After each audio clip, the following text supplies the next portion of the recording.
Hello students, welcome to our class. So today we start this lecture for the standard 8. Our subject is general science.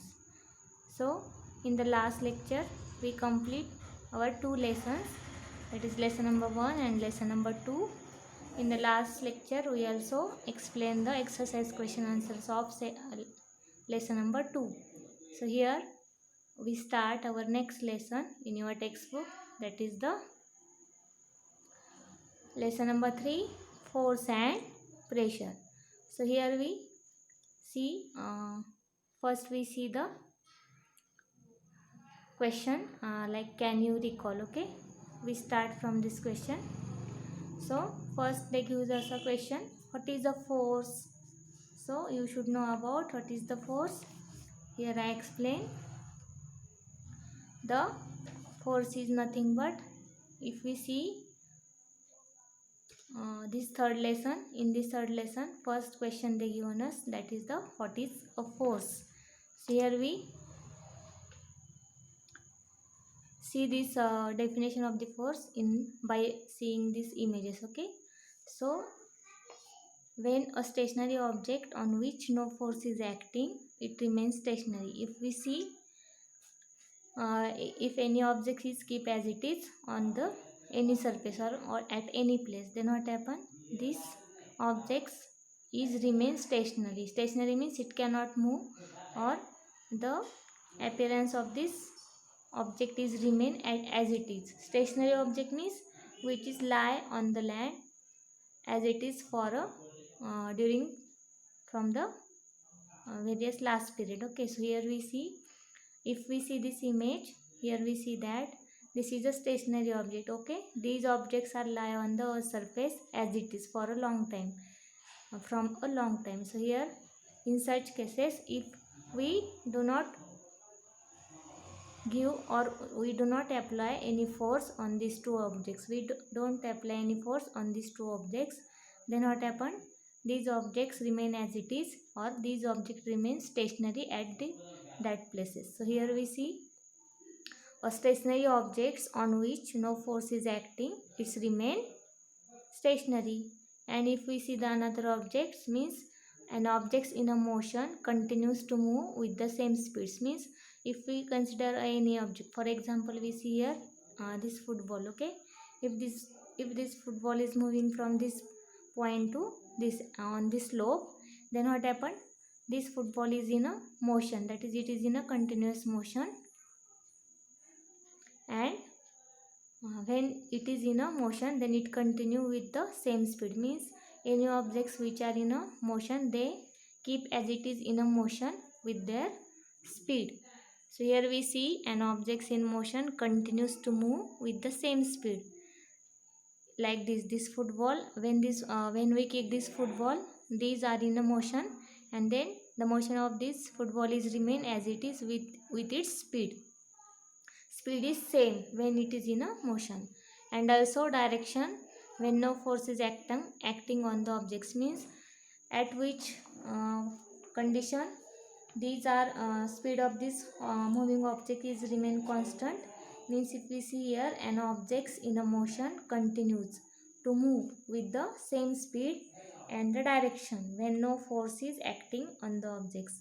Means if we see any objects, and on that object if we do not apply any force on that moving objects, then what happen, it remains continually in that motion with the same speed and same direction. Means there is no change in direction and speed takes place for these moving objects up to when we cannot apply any type of force on this moving object. So this is the Newton's first law of motion. So here we see what is the first law of Newton's motion, that is the when an object in a motion continues to move with the same speed and direction.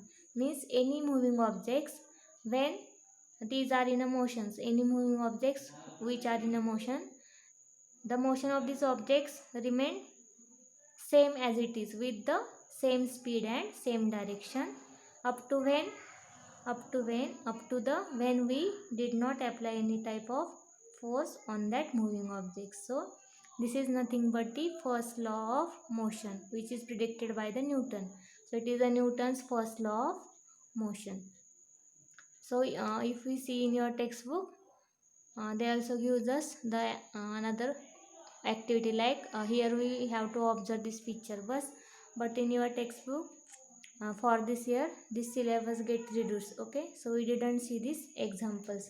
So we continue here next point, that is the contact and non-contact forces. Okay, so in this point here they gives us some pictures. With these pictures we understood the what are the contact and non-contact forces.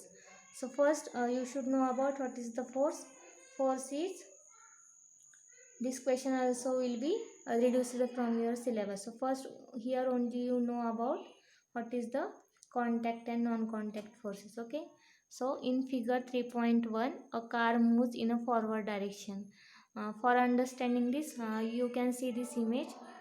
If we see this, when a car moves in a forward direction, when a man applies force from behind, or a reluctant dog is being, means here you see all these examples in this picture, and by seeing all these pictures what do you observe from these?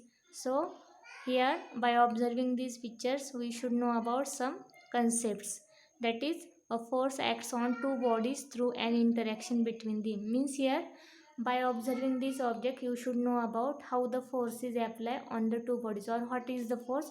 These are the nothing but the interaction between the two bodies. So here we see one by one contact and non-contact forces. So if we see in the figure, I explain this with these images. Okay, so here we see in the image what happened in the figure. A car moves in a forward direction. This car moves in a forward direction, but when we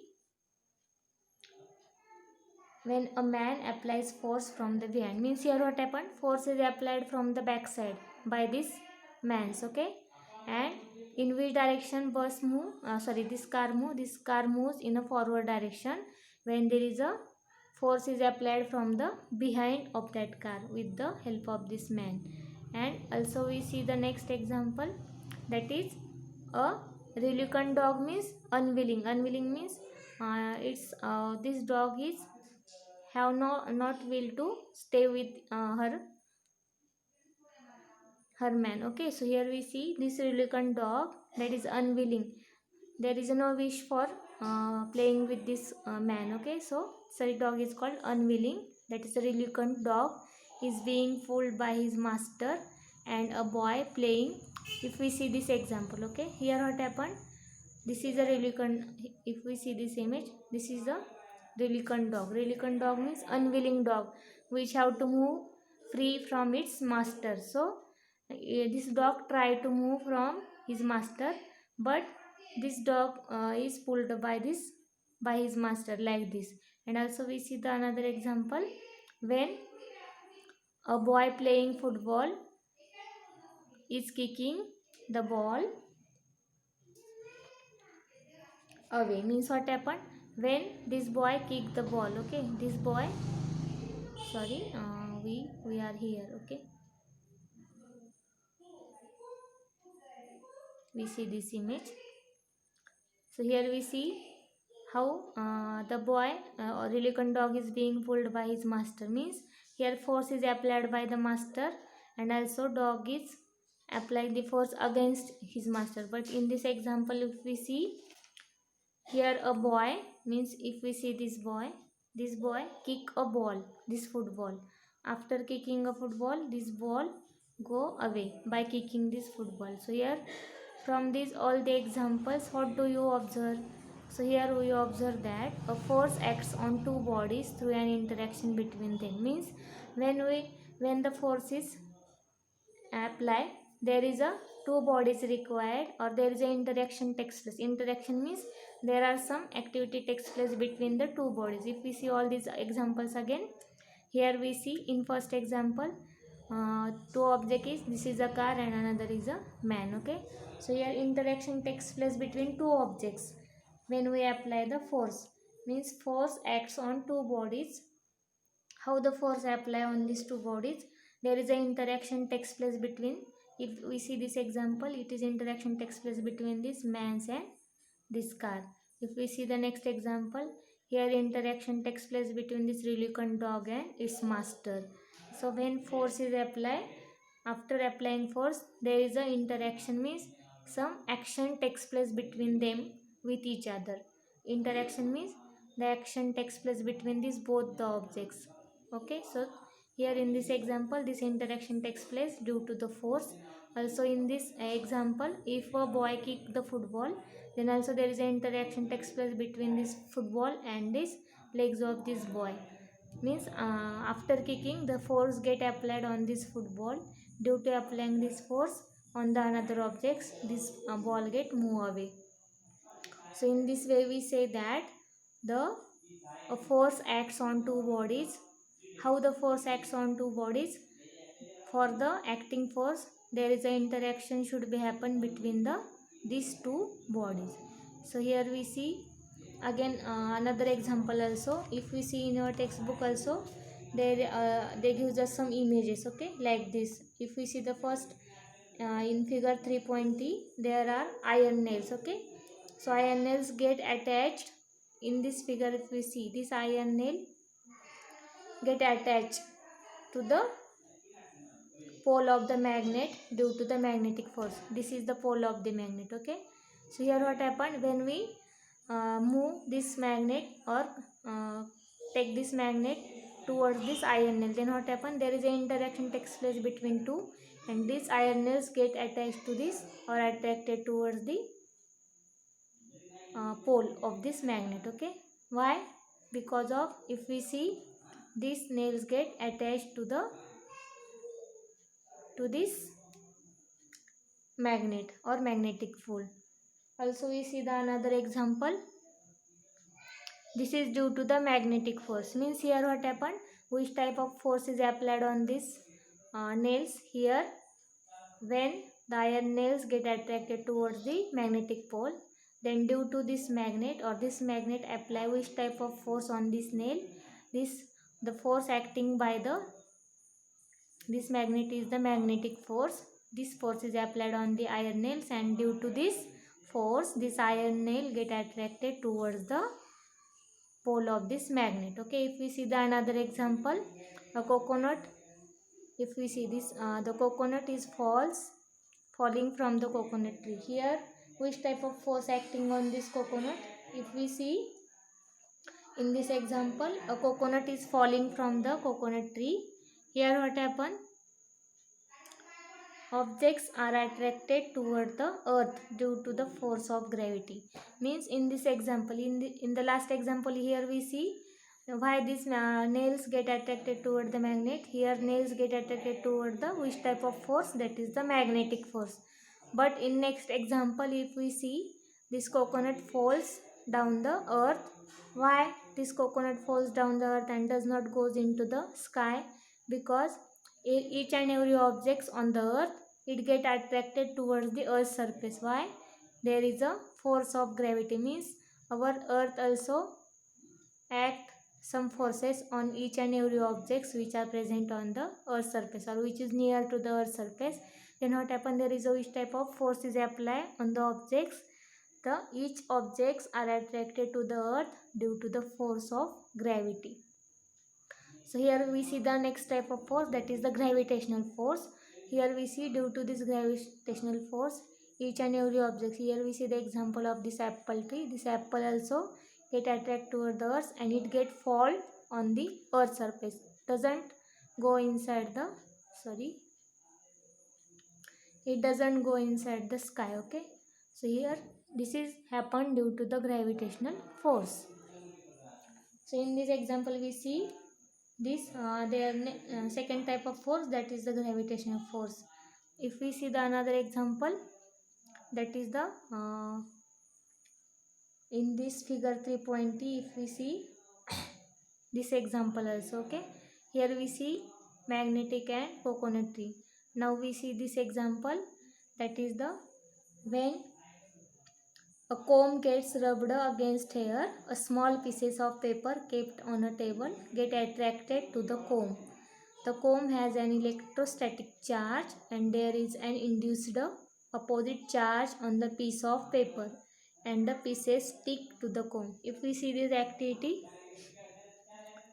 by this picture, when we when a comb gets rubbed against air, if we also we do this in our home as a game. So here if we rub this comb get rubbed on the hair, okay. Then after rubbing we take this comb towards the small pieces of paper. If we take this comb very close to the small pieces of the paper, if we see this rubbed comb get closer towards the small pieces of paper. So here what happened, these small pieces of paper kept on the table get attracted toward the comb. So why this is happen? So this is also happen due to there some electrostatic charge is formed in the comb due to the rubbing on the hair. So here what happened, the next type of force we see here in this example, that is the electrostatic force. So how the electrostatic force is generated? So here we see in this example, when we rub the comb on our hair, then what happened, some electrostatic charges form in that comb, and when we move this comb towards the close towards this pieces of paper which are kept on the table, then what happened, these all the pieces of the paper get attracted towards this comb due to the electrostatic charge which is formed inside this comb. So here there is an induced opposite charge on the pieces of paper and the pieces stick to the comb. Means here what happened, why the paper get attracted, because there is a electrostatic charge formed in the comb, and in the paper of this small pieces of paper there is also a electric charge get induced from this comb to this paper, and due to this induced means here due to this comb also this paper also get charged due to this electrostatic charge which is present in the comb. So this charge get introduced in this paper. Introduce means this paper also produce the such type of electrostatic charge. So due to such charge,